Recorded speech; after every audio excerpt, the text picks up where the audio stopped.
ABC's real-life documentary series Boston Med takes us inside the lives of the staff and patients at 3 of Boston's top hospitals. Each week we'll be taking a look at the life or death situations they face, and here's a preview of the difficult cases one of the show's young residents encounters in tonight's episode. This is Mass General, go ahead. 27-year-old male, got facial trauma, access in both arms. Traumas are really nerve-wracking for me. You're not, okay? 27. I don't even know how I got into this residency program. I don't have like an Ivy League background or anything. What do you want to do for airway? Just go ahead and intubate him. You have suction nearby? Angela, you good on that neck? I see the cords. Can we too, please? I could definitely see the cords. People say I'm too nice all the time. People run over me if I let them. Would you like me to go ahead and intubate? Yeah. Remind me of anesthesiology. Yes, thank you. I don't think I look like I'm in my 30s yet. Some people don't even think I'm a doctor. One patient that I had, he was like 22. He's like, oh, hey, sweetheart, come back. I was like, I'm old enough to breastfeed you. Like, stop calling me sweetheart. My parents, it used to be very important to them that I marry someone that's Indian. Now they're just like, for the love of God, just get married. They don't even care.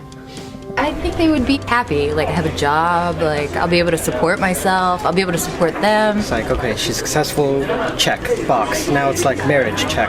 My cousin's wife took me to go meet this guy that like was reading my fortune. He's like, she'll get married by October. And I was like, there's no way. Like, what are you talking about? My boards are in October. Cold Blue, ED Cold Team, Main Pike, Z Building, On 2. Yep. What is it? Dialysis unit code. I feel like I'm someone that has to continuously work on my confidence. It's one of those things, if you show a little bit of weakness, people will like prey upon that. So you have to really hold your own.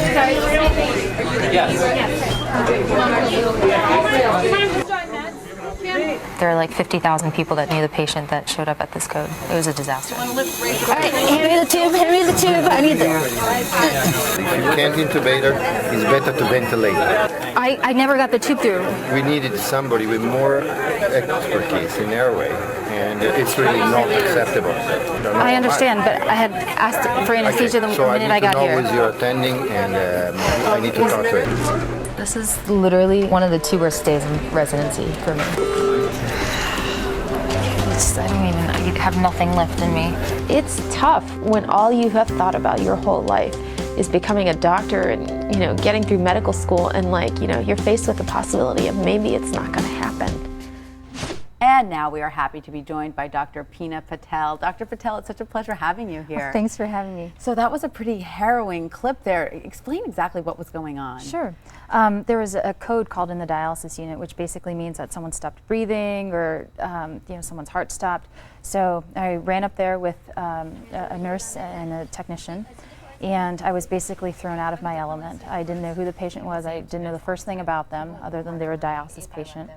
And she wasn't breathing properly, and then chaos just kind of descended in. It was definitely a really tough and challenging case to go through, because not only did we have a challenge putting a breathing tube down, but she also lost her pulse, and we had to do CPR. And it's really, really difficult to try to kind of maintain some type of order in that kind of chaos. Sure. And then were your superiors sort of unhappy with the way you handled that situation? So actually, I came by myself from the emergency department. The people that were there were other people from the code team that came later on, an anesthesiologist. There's a nephrologist there that runs the dialysis unit. So they came in a little bit at a later point, but yeah, they had some hard words. A day in the life in a young resident. You guys just have all of your ups and downs filmed for the world to see, whereas the rest of us don't have to do that. What was that like? That process of such a steep learning curve, I'm sure, being a young resident, and so many ups and downs, and then at the same time you have to cope with cameras filming your every move. What was that like? Yeah, it was actually not very different having the cameras around. They really did blend into the background. And you have to keep in mind that we're used to people watching us, to observing us. That's part of our training, and it's part of teaching. Right. We have students that watch us, patients, their families, and our supervising physicians watch us as well. So it's not entirely foreign to us. Right. What is that like when you look back now? A lot of this took place about a year ago, where you are now, and when you look back and you see these clips again, what do you think? Well, you know, I'm actually really glad that they showed these clips, because oftentimes we don't see what it's really like. No one wants their mistakes aired on national television. But I'm glad that it did, because right now I'm in a position where I have residents and I have students, and I want them to know that, you know, it's okay to make mistakes, and, you know, if you fall down, you just get back up, chin up, move on, you know, fight the good fight. Right. And yeah, I have a little bit of street cred now. I can be like, listen, I've been through this. Yes. So. And you've said that in the past, you've had trouble with confidence and with asserting yourself. Do you feel that you've gotten beyond that? Yeah, definitely. There was actually a case just a couple weeks after the code that we saw where I was able to take control, and none of the problems that you saw with this situation occurred again, because something happened. Like that process, that event was a part of my learning curve, and without it, I don't think I would have been able to come back. You know, it's like it's just a part of my growth. And again, how helpful for young residents to see that and realize, oh, my professor, you, is human, you know, and has gone through her own ups and downs. And especially, I think in some cases, for young women who may find it particularly hard to be assertive. Yeah, it is. I definitely feel it's a lot harder for younger women in the field of medicine. Traditionally, it's a male-dominated field. Oftentimes, people don't even recognize that we are the physicians, even if we're like, "Hi, I'm Dr. So-and-so."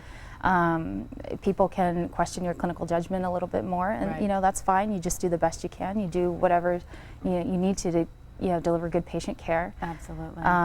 But I hope that young women can watch this and be able to identify with it. And I just want people to know that it's okay. It's okay to make mistakes. Right. And it's okay to show emotion. Right. I mean, we're human. And obviously, everyone's curious. The world of medicine is so all-absorbing. How's your personal life? Do you have time to go out on a date? I do. I'm actually seeing someone. He's Indian. My parents are like so excited. Oh, great, great. Stay tuned. That'll be the next episode, right? All right. Thank you so much, Dr. Patel. Great talking to you.